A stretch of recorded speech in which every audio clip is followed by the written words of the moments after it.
Hello everyone. नमस्कार आणि स्वागत आहे तुम्हा सर्वांचं आपल्या मेलोडी मसाला चॅनलवर. तर आज आपण एक नवीन रेसिपी करून बघणार आहोत, ती म्हणजे व्हॅनिला केक. तर खूप सोप्या आणि इझी पद्धतीनं मी तुमच्यासोबत शेअर करते. व्हॅनिला हा एक वापरून केलेला केक आहे, पण खूप छान आणि फ्लफी होतो. चला ह्याची रेसिपी बघूया.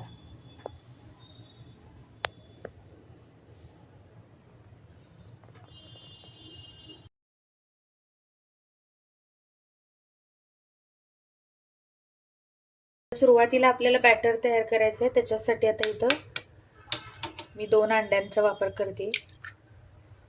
जर तुम्ही एगलेस बनवणार असाल तर अंड्याऐवजी दहीचा वापर केलात तरी चालेल. फक्त बाकीची सगळी प्रोसेस सेम करायची. फक्त आता इथे जिथं अंडी वापरले तिथं आपल्याला दही वापरायचे. आता ही सुरुवातीला अशी घेतली तर ह्याच्यामध्ये म्हणजे मी ह्याच वाटीनी मैदा घेणार आहे. तर मैदा हा कंप्लीट 1 ते 1.25 वाटी घेणार आहे. त्याच्यामुळे मी हा साखर घेताना थोडीशी एका वाटीला कमी म्हणजे 3/4 ला थोडीशी चढ अशी घेतलेली आहे. आता हे छान असं आपल्याला फेटून घ्यायचं आहे. आता माझ्याकडे हे इलेक्ट्रिक विस्कर आहे आणि करून घेते.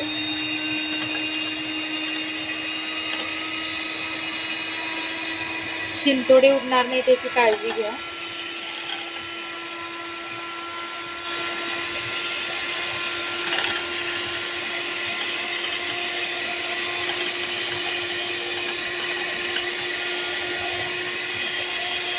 सुरुवातीला हे सगळं आपल्याला एकजीव करून घ्यायचं आहे.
तर बघू शकता छान असं आता हे एकजीव झालेलं आहे. आता या स्टेजला आल्यावर इथं थोडंसं मी आता 1-2 चमचे याच्यामध्ये तेल टाकणार आहे.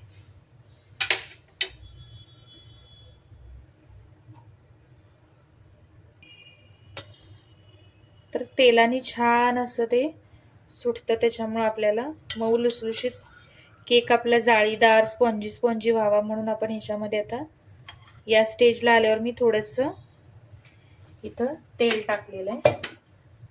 तेल टाकल्यानंतर आता थोडासा व्हॅनिला इसेन्स, हा व्हॅनिला केक करते त्याच्यामुळे मी थोडा व्हॅनिला इसेन्स टाकलेला आहे. अगदी 3-4 ड्रॉप्स सुद्धा इनफ आहेत. आता थोडंसं आणखी फेटून घ्यायचं आहे.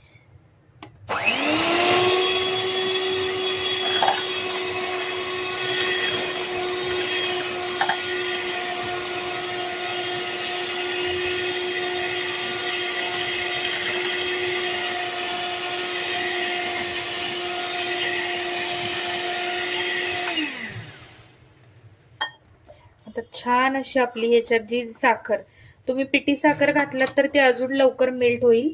आता ह्याच्यानंतर थोडासा मी आता ह्याच्यामध्ये खाण्याचा सोडा अगदी थोडासा टाकलेला आहे आणि आपली बेकिंग पावडर त्याचं प्रमाण थोडंसं चढ घालायचं. खाण्याचा सोडा जर आपण चिमूटभर टाकला असेल तर हा अगदी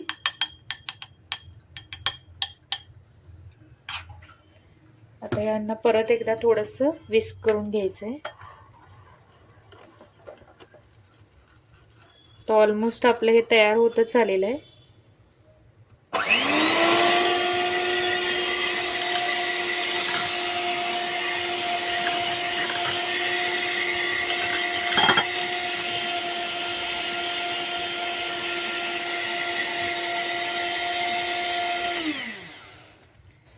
आता इथून पुढे आपण बाकी हाताने स्टर केलं तरी चालतं, त्याचा ह्याचा वापर आता आपला संपलेला आहे.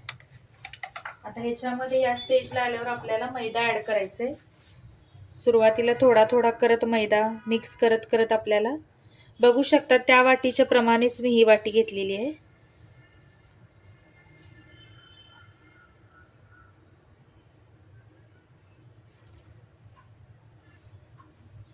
आता थोडं थोडं करत आपल्याला हे सर्व मिश्रण जे आहे ते एकजीव करून घ्यायचं आहे. तुम्हाला मध्ये आधी एखाद्या स्टेपला वाटलं तर तुम्ही ह्याच्यामध्ये दूध सुद्धा ऍड करू शकता. जेवढी आपल्याला कन्सिस्टन्सी हवी आहे तेवढा आपण ह्याच्यामध्ये दूध सुद्धा ऍड करू शकतो. पण दूध वापरताना ते, आता मी सुद्धा ह्याच्यामध्ये थोडं दुधाचा वापर करणार आहे. दूध वापरताना रूम टेम्परेचरला असलेलंच दूध वापरायचंय. अगदी थंड नाही किंवा अगदी सुद्धा गरम दूध नाही वापरायचंय. आता ह्याच्यामध्ये मी साधारणतः अर्धा कप किंवा अर्ध्या कपला 3/4 कप आता दूध मी ह्याच्यामध्ये ऍड करणार आहे. कारण हे थोडंसं घट्ट आहे, आपल्याला अजून थोडंसं आपल्याला हे पातळ हवं आहे. तर आता आपण ह्याच्यामध्ये दूध ऍड करूया. आता ह्याच्यामध्ये मी दूध ऍड करते. थोडं थोडं करत घाला, म्हणजे करताना आपल्याला त्या गोष्टीचा अंदाज येतो. ते थोडीशी साखर अजून मेल्ट व्हायची बाकी आहे, पण हे जास्त वेळ लागत नाही, होऊन जाईल.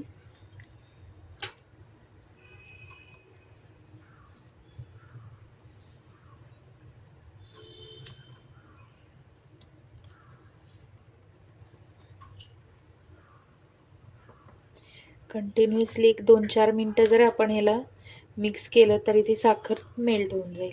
म्हणून शक्यतो आपण पिठी साखर वापरली तर ते कदाचित थोडंसं लवकर होऊन जाईल. पण मी आता इन्स्टंटली वापरण्यासाठी, पण हरकत नाही, 2-4 मिनिटाचाच फरक पडतो. हळूहळू बघू शकता आता ते मेल्ट होतंय आणि हे जे आहेत हे सगळे बबल आहेत. हे साखरेसारखं दिसत असेल, पण आपण जे सोडा घातले त्याच्याने सुद्धा ते बबल व्हायला चालू झालेली आहे. आता आपलं हे मिश्रण तयार होते तोपर्यंत आता मी हा केक जो आहे हा कम्प्लिटली कढईमध्ये, म्हणजे कुकरमध्ये म्हणा किंवा कढईमध्ये विदाऊट ओव्हन कसा करायचा ह्याच्यासाठी मी ही रेसिपी दाखवत होते. तर आता मी माझ्याकडे कढई आहे, त्या कढईमध्ये बऱ्याचदा मी केलेला आहे. तर तो आधी आपण हे मेल्ट होते तोपर्यंत आपण ती कढई सेट करून घेऊया. तर सांगितल्यासारखं आता मी ही कढई ठेवलेली आहे आणि मी बऱ्याचदा ह्याच कुकरच्या डब्यामध्ये केक केलेला आहे आणि खूप छान झालेला आहे. त्याच्यामुळे हा पर्टिक्युलरली मी हे भांडं फक्त केकसाठीच वापरते. अशी खाली तुम्ही एखादी जाळी किंवा प्लेट घातलात तरी चालेल आणि डायरेक्ट ठेवलं तरी चालेल. जर नसेल तुमच्याकडे जाळी तर आपलं जे खडा मीठ आहे म्हणा किंवा थोडंसं आपलं रेग्युलर मीठ जरी इथं खाली टाकलात तर त्याच्याने भांडं किंवा हे काळं होत नाही. आता हे मी 5 मिनिटं हीट करायला कढई ठेवणार आहे. जसे तुमच्याकडे स्टीमर अवेलेबल असेल, कुणाकडे काय अवेलेबल असेल, ज्यानी वाफ बाहेर जाणार नाही ते इथं आपण ऍड करून असं बघू शकता. अशा पद्धतीनं मी इथं हे सेट केलेलं आहे.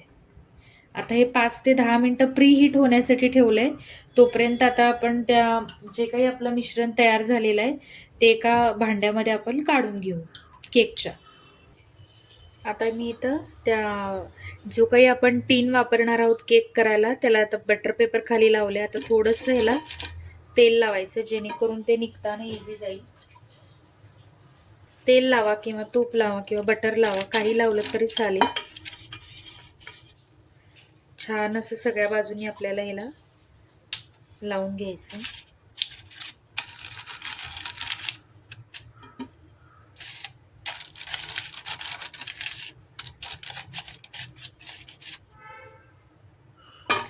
आता आपलं जे काही मिश्रण तयार झाले बघू शकता, आता याच्यातलं सगळं मटेरियल एकजीव झालेलं आहे.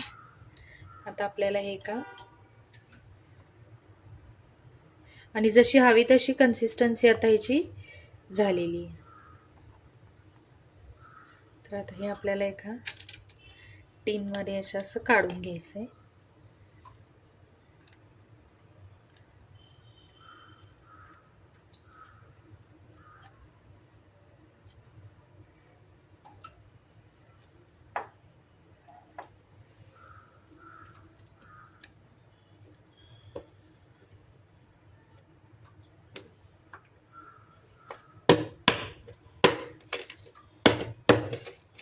याला टॅप टॅप करायला विसरू नका, जेणेकरून याच्यामध्ये जी काही एअर आपली स्टरिंग करताना साठलेली असेल ती एअर निघून जाण्यासाठी त्याला थोडंसं टॅप टॅप केले. आता आपला कढई जी आपण प्री हीट करायला ठेवली ती सुद्धा हीट झाली असेल. आता आपल्याला ह्याला सेट करायचं आहे. तर आता हे बऱ्यापैकी हे असं गरम झालेलं आहे. पटकन आपल्याला ह्याला ठेवायचं आहे. हा केक फुगून थोडा वर येतो, त्याच्यामुळे मी आता हे असलं पातेलं वापरलेलं आहे.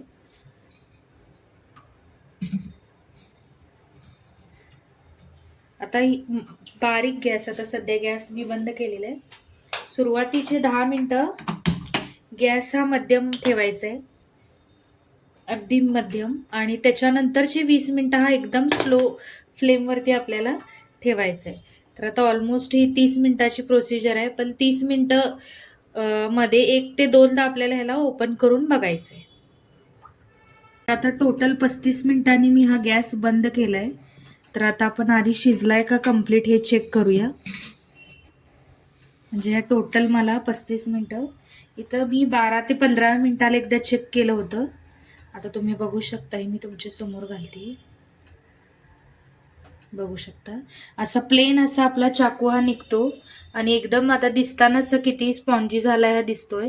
पण आणि आता जस्ट गॅस बंद केलाय त्याच्यामुळे 10 ते 15 मिनिटं ह्याला आपण असंच झाकून ठेवायचं आणि त्याच्यानंतर आपण कम्प्लीट डिमोल्ड करून बघूया. सेम वजनी प्रमाण वापरलात तर ॲज इट इज हा आपला केक, व्हॅनिला एसेन्सचा केक हा बनतो. तर आता ऑलमोस्ट 15 मिनिटांनी मी हा काढलेला आहे बाहेर. बघू शकता खूप छान असं थंड झालाय आणि स्मेल तर खूप छान येतो याचा. आता जरा डिमोल्ड करून बघूया आपण. सुरुवातीला कडेकडेनीच आपल्याला त्याला सुट्टा करून घ्यायचा आहे. खूप असं म्हणतो ना फ्लफी फ्लफी झालेला आहे. आता ह्याला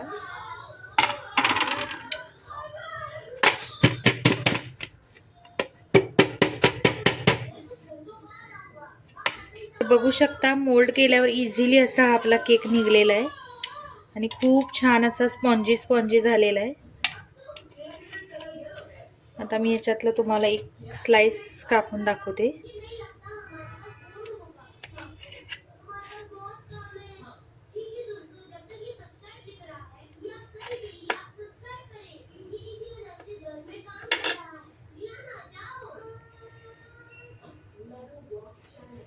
बघू शकता इतका छान आणि काय म्हणतो त्याला मोकळा झालेला आहे आपला केक. तर याच पद्धतीनं जर तुम्ही कम्प्लीट जे मेजरमेंट वापरले त्या पद्धतीने केला तर खूप छान असा स्पॉन्जी केक तयार होतो.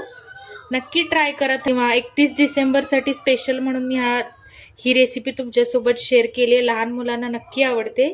ट्राय करा आणि कमेंट करून नक्की सांगा. थँक्यू.